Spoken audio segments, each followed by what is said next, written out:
സംസ്ഥാനത്തെ കോവിഡ് മരണം 9 വർദ്ധിച്ചു. 80 വയസ്സുള്ള ആളാണ് മരിച്ചതെന്ന് കേന്ദ്ര ആരോഗ്യ വകുപ്പ്. നിലവിൽ സംസ്ഥാനത്ത് 1416 കോവിഡ് രോഗികളാണ് ഉള്ളത്. കോവിഡ് വ്യാപനത്തിൽ ജാഗ്രതാ മുന്നറിയിപ്പുമായി ആരോഗ്യ വകുപ്പ്.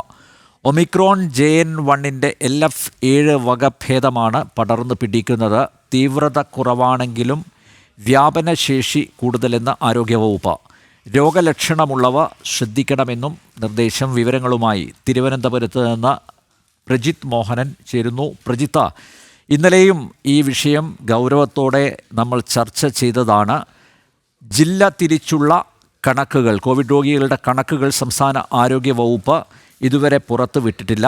മാത്രമല്ല, ഈ മരണപ്പെട്ട 9 പേർ അവർ ഏത് ജില്ലകളിലുള്ളവരാണ് എന്നതുമായി ബന്ധപ്പെട്ടും കൃത്യമായിട്ടുള്ള വിശദീകരണം ആരോഗ്യവകുപ്പ് ഇതുവരെയായും തന്നിട്ടില്ല. ഇപ്പോഴും ഒരു ഒളിച്ചുകളി തുടരുകയല്ലേ ആരോഗ്യവകുപ്പ്? പ്രജിത്ത്. അങ്ങനെ തന്നെയാണ്. ഇന്നൊരു ജാഗ്രതാ നിർദ്ദേശം പോലീസും പുറത്തിറക്കിയത്.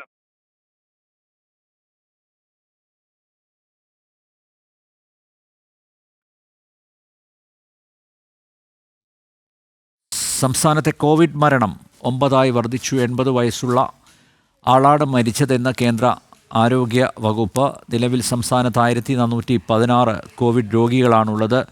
കോവിഡ് വ്യാപനത്തിൽ ജാഗ്രതാ മുന്നറിയിപ്പുമായി ആരോഗ്യവകുപ്പ്. ഒമിക്രോൺ JN1-ന്റെ LF7 വകഭേദമാണ് പടർന്നു പിടിക്കുന്നത്.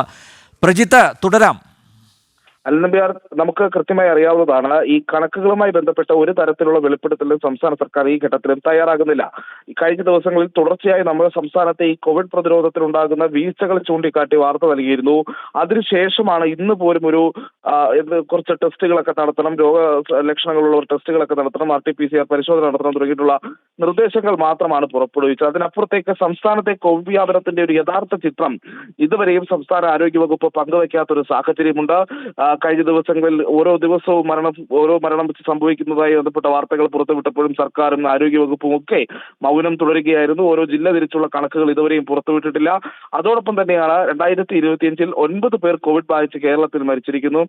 മഹാരാഷ്ട്രയ്ക്ക് പിന്നിൽ കോവിഡ് മരണത്തിൽ രാജ്യത്ത് തന്നെ 2025-ലെ കണക്ക് വെച്ച് നോക്കുമ്പോൾ രാജ്യത്ത് തന്നെ 2ാം സ്ഥാനത്താണ് കേരളമുള്ളത്. എന്നിട്ട് കൂടി ഇവർ എവിടെയൊക്കെയാണ് മരിച്ചത്, ഏതെങ്കിലും തരത്തിലുള്ള മറ്റ് ആശങ്കകൾക്ക് സാധ്യതകളുണ്ടോ തുടങ്ങിയിട്ടുള്ള ഒരു തരത്തിലുള്ള വിവരങ്ങളും ഇതുവരെ ആരോഗ്യവകുപ്പ് പൊതുവിടത്തിൽ പങ്കുവച്ചിട്ടില്ല, അല്ലെങ്കിൽ പൊതുജനങ്ങളെ അറിയിച്ചിട്ടില്ല എന്നൊരു പ്രശ്നം നിലനിൽക്കുന്നു. കാരണം തുടർച്ചയായി ഇപ്പോൾ ഇത് 4ഓ 5ഓ മരണങ്ങൾ കഴിഞ്ഞ കുറേ ദിവസങ്ങളിൽ തുടർച്ചയായി സംഭവിച്ചുകൊണ്ടിരിക്കുകയാണ്.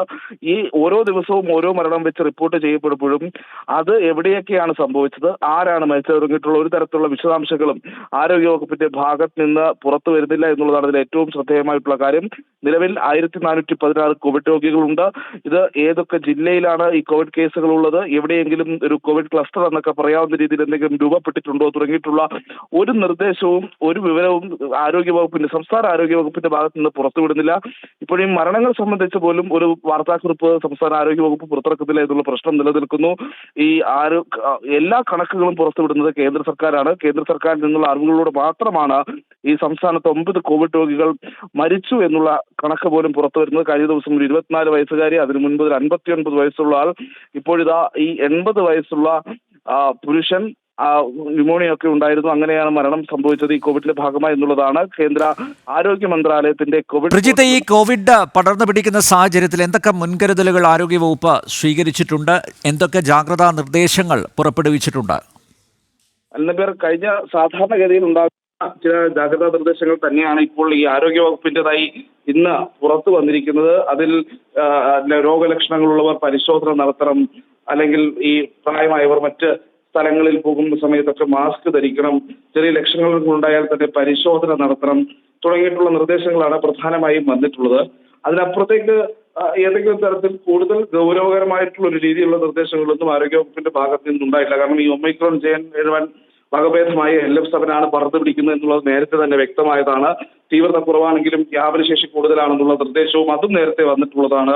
ഈ രോഗം പിടിക്കാൻ സാധ്യതയുള്ളവർ ജാഗ്രത പാലിക്കണം. പിന്നെ കൈകൾ സോപ്പിട്ട് കഴുകി വൃത്തിയായി സൂക്ഷിക്കണം. ആശുപത്രിയിൽ പോകുന്നതും കൂട്ടിരിപ്പുകാരും ഒക്കെ മാസ്ക് ഉപയോഗിക്കണം. രോഗലക്ഷണമുള്ളവർ കോവിഡ് ടെസ്റ്റ് നടത്തണം. ജില്ലകളിൽ RT-PCR നടത്തണം. നിർദ്ദേശങ്ങളൊക്കെ തന്നെയാണ് ആരോഗ്യവകുപ്പ് നൽകിയിട്ടുള്ളത്. ഇതിനപ്പുറത്തേക്ക് ഏതെങ്കിലും രീതിയിലുള്ള ജാഗ്രത നിർദ്ദേശങ്ങൾ നൽകിയിട്ടില്ല. പതിവ് നിർദ്ദേശങ്ങൾ മാത്രമാണ്. പക്ഷെ ഇത്തരം നിർദ്ദേശം പുറപ്പെടുവിക്കാനും ഇത്രയും ദിവസം വേണ്ടി വന്നു എന്നുള്ളതാണ് എടുത്തു പറയേണ്ട ഒരു കാര്യം. അതും ഈ മരണസംഖ്യ അടക്കം ഓരോ ദിവസവും മരണം കൂടുന്നതാണ്. പ്രജിത്ത്, അതേസമയം ജനങ്ങൾ കൂടുതൽ ജാഗരൂകരാണെന്ന് തോന്നുന്നു. കാരണം മാസ്ക് ധരിക്കുന്നവരുടെ എണ്ണം കൂടിയിട്ടുണ്ട്, സാനിറ്റൈസർ കൈവശം വെക്കുന്നവരുടെ എണ്ണം കൂടിയിട്ടുണ്ട്. അതൊക്കെ ദൃശ്യമാണ്. ജനങ്ങൾ ഈ വിവരം പുറത്തു വന്നപ്പോൾ ജനങ്ങൾ കൂടുതൽ ജാഗ്രത പുലർത്തുന്നു. പക്ഷേ സർക്കാരിൻ്റെ ഭാഗത്തുനിന്ന് അലംഭാവം തുടരുന്നു. അങ്ങനെ തന്നെ കരുതാം. കൃത്യമാണ് നമ്പ്യാർ. അത് ഇതിലൊരു ശ്രദ്ധേയമായ കാര്യം എന്ന് പറഞ്ഞാൽ കഴിഞ്ഞ കുറേ ദിവസമായി ഈ മരണക്കണക്കുകളും ഒക്കെ നമ്മൾ ഈ ആരോഗ്യവകുപ്പിന്റെ പല ഉദ്യോഗസ്ഥരുടെയും ശ്രദ്ധയിലൊക്കെ പെടുത്തുന്നുണ്ട്. അപ്പോഴും സംസ്ഥാനത്തെ കോവിഡ് വ്യാപനത്തെ പറ്റി കൃത്യമായൊരു വിവരം പങ്കുവയ്ക്കാൻ ആരോഗ്യവകുപ്പ് തയ്യാറാകുന്നില്ല എന്നൊരു പ്രശ്നം അന്ന് തന്നെ ഉണ്ടായിരുന്നു.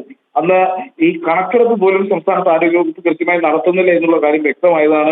ഈ കോവിഡുമായി ബന്ധപ്പെട്ട് ആ കണക്കുകളെല്ലാം ശേഖരിക്കുന്നത് കേന്ദ്ര സർക്കാർ മാത്രമാണ്. സംസ്ഥാനത്ത് നിലവിൽ അത്തരമൊരു കണക്കെടുപ്പ് പോലും ഇല്ല എന്നുള്ള വിമർശനങ്ങൾ പുറത്തു വന്നിരുന്നു. ഇപ്പോൾ ആരോഗ്യഭാരതി പോലെയുള്ള സംഘടനകൾ വലിയ രീതിയിലുള്ള വിമർശനം ഉയർത്തിയിരുന്നു. പ്രത്യേകിച്ച് ഈ കോവിഡുമായി ബന്ധപ്പെട്ടുള്ള യാഥാർത്ഥ്യബോധത്തോടെ വിവരങ്ങൾ പുറത്തുവിടാൻ സർക്കാർ തയ്യാറാകണം. ജില്ലാ തലങ്ങളിലടക്കം ഈ കോവിഡ് കേസുകൾ എത്രത്തോളം ഉണ്ട്, ഓരോ ജില്ലയിലും എത്ര രോഗികളുണ്ട്, എവിടെയൊക്കെയാണ് ഈ രോഗബാധ റിപ്പോർട്ട് ചെയ്തിരിക്കുന്നത് തുടങ്ങിയിട്ടുള്ള വിഷയങ്ങൾ അത് കൃത്യമായി ജനങ്ങളെ അറിയിക്കണമെന്നുള്ള ആവശ്യം ആരോഗ്യഭാരതി പോലെയുള്ള സംഘടനകൾ ഉയർത്തിയതാണ്. പക്ഷെ സർക്കാരിന്റെ ഭാഗത്ത് നിന്ന് ഒരു തരത്തിലുള്ള പ്രതികരണമോ ഇടപെടലുകളോ നടപടികളോ ഉണ്ടായിട്ടില്ല. ഇപ്പോഴാണ് ഈ ദിവസങ്ങൾക്ക് ശേഷം ഇപ്പോൾ നമ്മൾ തന്നെയാണെങ്കിൽ ജനജീവി തന്നെയാണ് സംസ്ഥാനത്ത് ഈ കോവിഡ് മരണങ്ങൾ നടക്കുന്നതുമായി ബന്ധപ്പെട്ടുള്ള വാർത്തകൾ ആദ്യം പുറത്തു കൊണ്ടുവന്നത്.